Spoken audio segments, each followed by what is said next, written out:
ہم نے قرآن کے اوپر سچائی سامنے لائے کہ دیکھو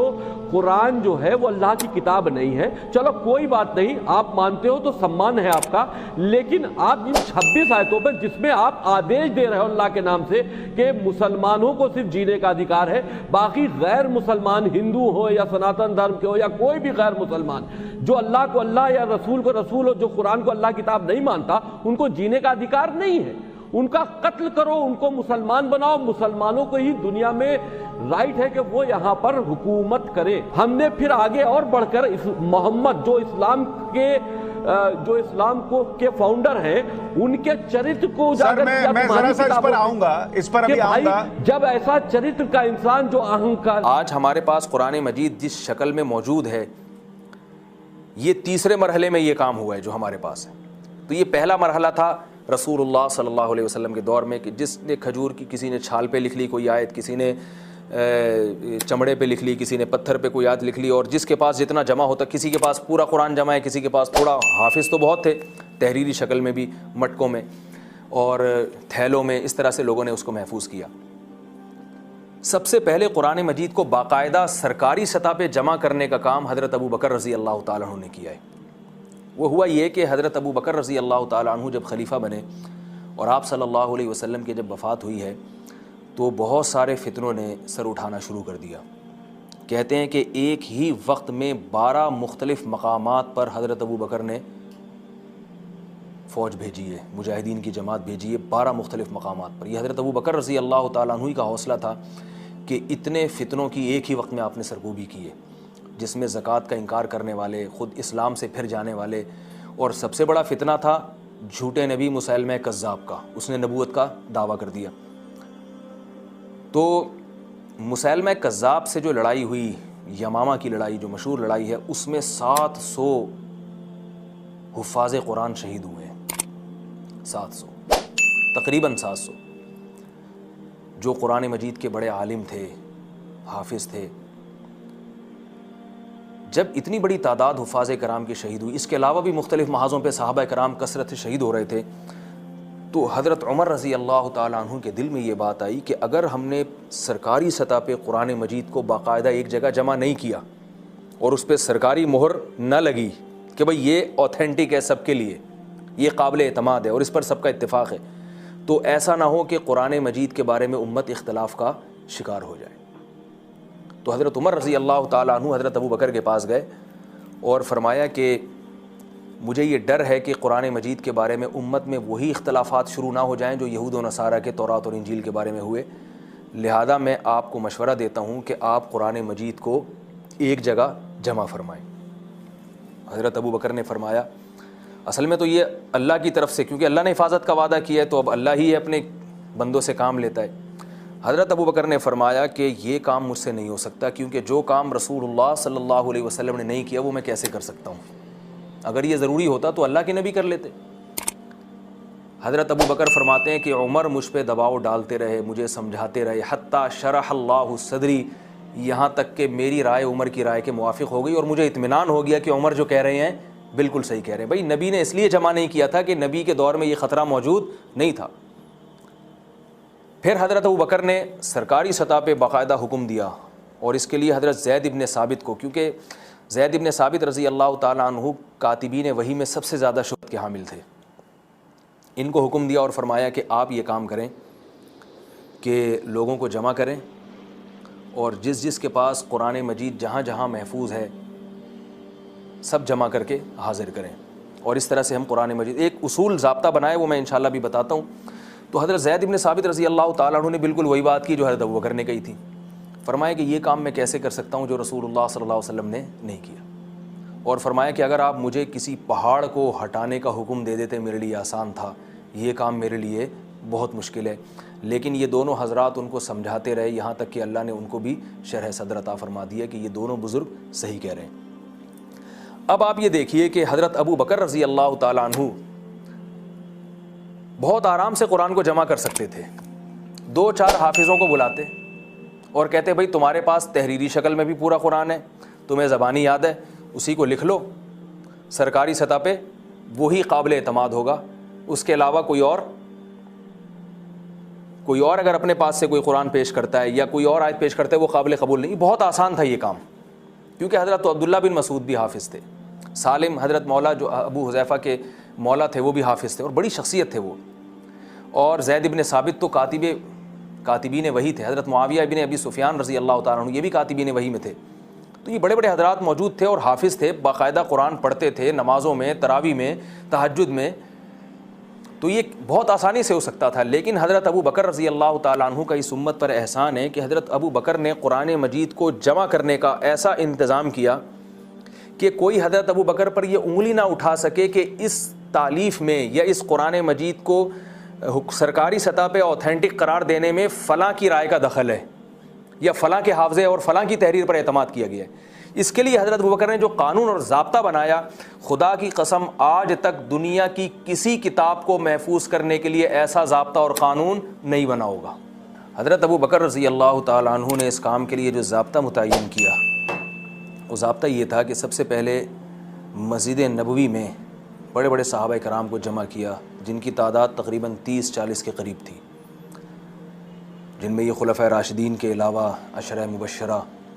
اور قرآن کے ماہر صحابہ تمام کے تمام افراد موجود تھے, تاکہ ایک کھلے عام بالکل سب کے سامنے ایک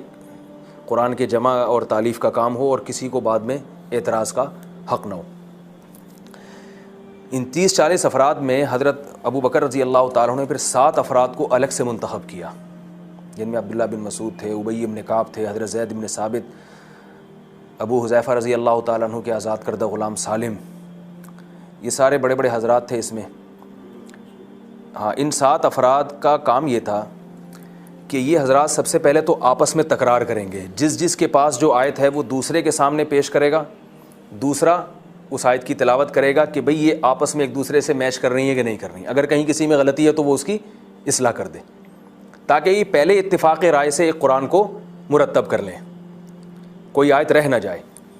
تو اس طرح سے ایک ایک آیت پر 7 گواہیاں ہو گئیں, ایک ایک آیت کے برحق ہونے پر 7 گواہیاں تو انہی اپنے افراد کی ہو گئیں. پھر ان کے ذمہ تھا کہ وہ تحریری شکل میں بھی پیش کریں, وہ تحریر جو رسول اللہ صلی اللہ علیہ وسلم کے زمانے میں نبی کی موجودگی میں انہوں نے لکھی ہے, جب نازل ہو رہا تھا اس وقت جو تحریر لکھی ہے. تو یہ تحریری گواہیاں اگر آپ ملا کے دیکھتے ہیں اور ان کی زبانی, تو ایک ایک آیت پر 14 گواہیاں تو اسی وقت اکٹھی ہو گئیں جب انہوں نے آپس میں تکرار کیا. پھر حضرت ابوبکر رضی اللہ تعالیٰ عنہ نے ضابطہ یہ بنایا کہ آپ کے پاس جو قرآن ہے اور جتنی آیات ہیں, جو ظاہر ہے ساری تمام آیات تھیں, پورا قرآن تھا, یہ تمام آیات پر باہر سے یعنی اس کمیٹی اور ان افراد کے علاوہ مدینہ منورہ سے ہر آیت پر کم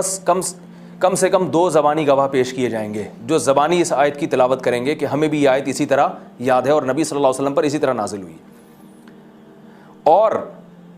2 زبانی گواہوں کے علاوہ ہر آیت پر باہر سے 2 تحریریں بھی پیش کی جائیں گی, جن میں ہر تحریر پر پھر 2 گواہ الگ سے ہوں گے کہ یہ تحریر برحق ہے. تو اس طرح درجنوں تک تعداد پہنچتی ہے گواہیوں کی. یہ کام شروع ہو گیا, ہر آیت کو پیش کیا جاتا, باہر سے گواہ طلب کیے جاتے. صحابہ کرام کے پاس جس کے منادی کرائی گئی پورے مدینہ میں, بھائی جس کے پاس مٹکے میں, غلاف میں, الماری میں جو رقعہ ہے قرآن کا لکھا ہوا وہ ابھی پیش کرے, اور اس کو ہم باقاعدہ سرکاری سطح پہ قبول کریں گے اور وہ پوری امت کے لیے قابل قبول ہوگا. وہ یہ کام ہوتا رہا, کئی مہینے لگے ہیں اس میں. عجیب اتفاق ہے کہ سورہ توبہ کی جو آخری 2 آیات ہیں, لقد جاءکم رسول من انفسکم عزیز علیہ ما عنتم حریص علیکم بالمؤمنین رؤوف الرحیم. اچھا, ان گواہیوں میں طلب کرنے والوں میں حضرت عمر بھی تھے, یعنی حضرت عمر رضی اللہ تعالیٰ عنہ بھی اس کمیٹی میں تھے جن کے سامنے گواہی پیش کرنی ہے. آپ کو معلوم ہے حضرت عمر کا رعب دبدبہ ایسا تھا کہ ان کے سامنے جھوٹی گواہی دینے کا کوئی تصور نہیں کر سکتا تھا, اور خود حافظ قرآن بھی تھے. تو یہ جو سورہ توبہ کی آخری 2 آیات ہیں, لقد جاءکم رسول من انفسکم, تمہارے پاس تمہارے اللہ کی طرف سے ایک رسول آ چکے ہیں, عزیز علیہ ما عنتم, جو چیزیں تمہیں نقصان دیتی ہیں وہ محمد صلی اللہ علیہ وسلم پر بہت شاق ہیں, حریص علیکم, تم پر تمہارے فائدے کے لیے بہت حریص ہیں, بالمؤمنین رؤوف الرحیم, مومنین پر بڑے مہربان ہیں. یہ اور اس کے بعد والی آیت یہ ان 7 افراد کو تو یاد تھی, ان کے پاس تحریری شکل میں بھی تھی, اور باہر سے 2 گواہ بھی مل گئے, اور تحریر بھی مل گئی, 2 تحریریں بھی مل گئیں. مگر ہوا یہ کہ ایک تحریر پر تو 2 گواہ موجود تھے, دوسری تحریر پر 1 گواہ تھے, 2 گواہ نہیں تھے. دوسری تحریر پر حضرت خزیمہ الانصاری رضی اللہ تعالیٰ عنہ تو گواہ تھے کہ جو تحریر لے کر آئے کہ بھئی میں گواہی دیتا ہوں کہ یہ تحریر اسی تحریر کے عین مطابق ہے جو رسول اللہ صلی اللہ علیہ وسلم کے سامنے لکھی گئی تھی, کیونکہ وہ بھی تحریر لے آئے کہ بھئی میں اس پر گواہی دیتا ہوں. مگر حضرت خزیمہ کے علاوہ کوئی دوسرا گواہ اس تحریر پر نہیں مل رہا تھا جس کے پاس تحریری شکل میں یہ آیت موجود ہو. اس کا یہ مطلب نہیں کہ اس آیت پر کوئی گواہ نہیں تھا, گواہ تو سینکڑوں تھے جن کو زبانی یاد تھی تحریری شکل میں, مگر اس کی باقاعدہ تحریری گواہی دینے والا صحابہ کرام کو ان کمیٹی کے ارکان کے علاوہ کوئی نہیں مل رہا تھا. کافی وقت گزر گیا, منادی کرائی گئی, حضرت ابو بکر کے سامنے یہ مسئلہ پیش کیا گیا کہ اس کو ایسے ہی شامل کر لیں. حضرت ابو بکر نے فرمایا نہیں, اس پہ دوسرا گواہ لے کر آؤ. حضرت ابو بکر چاہتے تھے کہ جو میں نے ایک قرآن کو جمع کرنے کا قانون اور ضابطہ بنایا ہے وہ تمام آیات کے حق میں یکساں ہونا چاہیے, کوئی آیت ایسی نہ ہو جو اس معیار پہ پوری نہ اترتی ہو. یہ بہت بڑا کارنامہ تھا حضرت ابو بکر کا, اور اس امت پر حضرت ابو بکر رضی اللہ تعالیٰ عنہ کا بہت بڑا احسان تھا, اور یہ ان کی فراست تھی کہ اس معیار پر ایسا نہ ہو کہ کوئی ایک آیت بھی اس معیار پہ اترنے سے رہ جائے. جب امیر المومنین کا, خلیفۃ المسلمین کا فیصلہ سامنے آیا کہ بھئی گواہ تلاش کرو, تو یہ حضرات گئے ہیں مدینہ کے قبائل میں, گرد و نواح میں, منادی کرائی گئی, مختلف قبائل کو جمع کیا گیا, مگر زبانی گواہ تو مل رہے ہیں اور تحریریں ان کے پاس موجود ہیں, مگر تحریر کسی صحابی کے پاس تحریری شکل میں یہ آیت موجود ہو حضرت خزیمہ انصاری کے علاوہ کوئی نہیں مل رہا. اس کی یہ بھی حکمت ہو سکتی ہے کہ صحابہ کرام مختلف میدانوں میں جہاد میں بھی مصروف تھے, سفر میں بھی تھے, پھر اس وقت ظاہر ہے منادی کرانے کا جو انتظام آج ہو سکتا ہے وہ اس دور میں تو نہیں ہو سکتا تھا. عجیب اتفاق ہے کہ ایک قبیلے میں جب یہ منادی کرائی اور اعلان کیا گیا بھائی خزیمہ الانصاری کے علاوہ کسی کے پاس سورہ توبہ کی یہ آخری 2 آیات اگر موجود ہیں تو وہ لے کر, دیکھیں ان کو یقین تھا نا کہ یہ آخری 2 آیات قرآن کا حصہ ہیں, اگر یقین نہ ہوتا تو اتنی منادی تھوڑی کراتے, ان کو پتہ یہ ہیں تو شامل تو کرنی ہی کرنی ہے, لیکن اس معیار پہ پوری اترنی چاہیے جو سرکاری سطح پہ جو معیار بنایا گیا ہے. تو مجمع سے ایک شخص اٹھا, اس نے کہا کہ کون ہے گواہ اس پر, ایک گواہ کون ہے؟ بتایا خزیمہ الانصاری. فرمایا مسئلہ حل ہو گیا, مسئلہ حل ہو گیا. بھئی کیسے حل ہو گیا؟ انہوں نے واقعہ سنایا کہ رسول اللہ صلی اللہ علیہ وسلم ایک مرتبہ مدینہ سے باہر تشریف لے گئے تھے کسی ضرورت سے, وہاں ایک بدو سے آپ صلی اللہ علیہ وسلم نے اونٹنی خریدی, اونٹ خریدا, خرید کے اسی بدو کے ساتھ آپ صلی اللہ علیہ وسلم مدینہ منورہ میں داخل ہوئے. اونٹنی کی رسی آپ صلی اللہ علیہ وسلم کے ہاتھ میں تھی. ایک نووارث شخص آیا, اس نے اس بدو سے پوچھا کہ تم یہ اونٹنی مجھے اتنے میں فروخت کر دو. اس نے وہ قیمت بتائی جو رسول اللہ صلی اللہ علیہ وسلم کی قیمت سے زیادہ تھی. اب یہ جو بدو تھا نا, اس کی نیت بدل گئی. اس نے کہا یہ زیادہ پیسے دے رہے ہیں, محمد صلی اللہ علیہ وسلم نے کم لگائے, تو اس نے کیا کیا کہ میں تمہیں, اس نے ان سے سودے بازی شروع کر دی. آپ صلی اللہ علیہ وسلم حیران ہوئے اور فرمایا کہ یہ اونٹنی تو تم مجھے فروخت کر چکے ہو, اب تم اس کو کیسے دے رہے ہو؟ اس نے فوراً کہا کوئی گواہ لے کر آؤ جو گواہی دے کہ آپ صحیح کہہ رہے ہیں. حضرت خزیمہ الانصاری رضی اللہ تعالیٰ عنہ وہاں موجود تھے, سودے کے وقت موجود نہیں تھے, یہ جب مخاصمہ ہو رہا تھا تو اس وقت موجود تھے. انہوں نے فرمایا کہ میں اس بات کی گواہی دیتا ہوں کہ تم یہ اونٹنی محمد صلی اللہ علیہ وسلم کو فروخت کر چکے ہو. لوگوں نے جب حضرت خزیمہ کی گواہی سنی تو وہ بوڑھا ڈر گیا, بدو ڈر گیا کہ بھئی لوگ اب میری تصدیق نہیں کریں گے, تو اس نے نبی صلی اللہ علیہ وسلم کے حوالے وہ اونٹنی کر دی. پھر آپ صلی اللہ علیہ وسلم کے یہ اخلاق تھے کہ آپ صلی اللہ علیہ وسلم نے اسے قیمت وہی ادا کی جو اس دوسرے شخص نے لگائی تھی, تاکہ یہ جو سمجھ رہا ہے کہ میرا نقصان ہو رہا ہے یہ بھی نہ ہو, اور اس کے دل سے بدگمانی دور ہو جائے.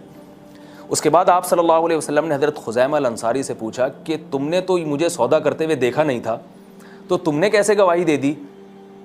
کہ یہ میں نے خریدی ہے, تم تو موجود نہیں تھے؟ حضرت خزیمہ نے فرمایا یا رسول اللہ, اس سے بڑی بڑی چیزیں جو ہم نے اپنی آنکھوں سے نہیں دیکھیں, جنت اور دوزخ, وہ آپ کے کہنے سے ہم نے ان پہ یقین کر لیا اور گواہی دے دی, تو یہ تو چھوٹا سا معاملہ ہے, اس میں ہم آپ کی برحق ہونے کی گواہی کیسے نہ دیں؟ آپ صلی اللہ علیہ وسلم ان کے اس طرز جواب اور جواب سے اتنا خوش ہوئے, آپ نے فرمایا کہ آج سے خزیمہ ایک اکیلے کی گواہی 2 آدمیوں کے برابر ہوگی. صحابہ کرام نے اس واقعے کی تصدیق کی اور اس طرح سے یہ مسئلہ حل ہو گیا. اصول فقہ کی جتنی کتابیں ہم مدارس میں پڑھاتے ہیں ان میں یہ بات تحریر ہے کہ کسی بھی مقدمے میں دو گواہیوں کے بغیر گواہی قبول نہیں ہوگی سوائے حضرت خزیمہ کی۔ حسامی میں یہ مسئلہ تفصیل سے کہ خصوصیت موجود ہو کسی صحابی کی تو وہ اس سے مستثنی ہے، جیسے حضرت خزیمہ۔ تو اس حضرت ابو بکر رضی اللہ تعالیٰ عنہ کے معیار پر بھی وہ آیت اتر گئی اور اس کو قرآن مجید میں شامل بھی کر لیا گیا۔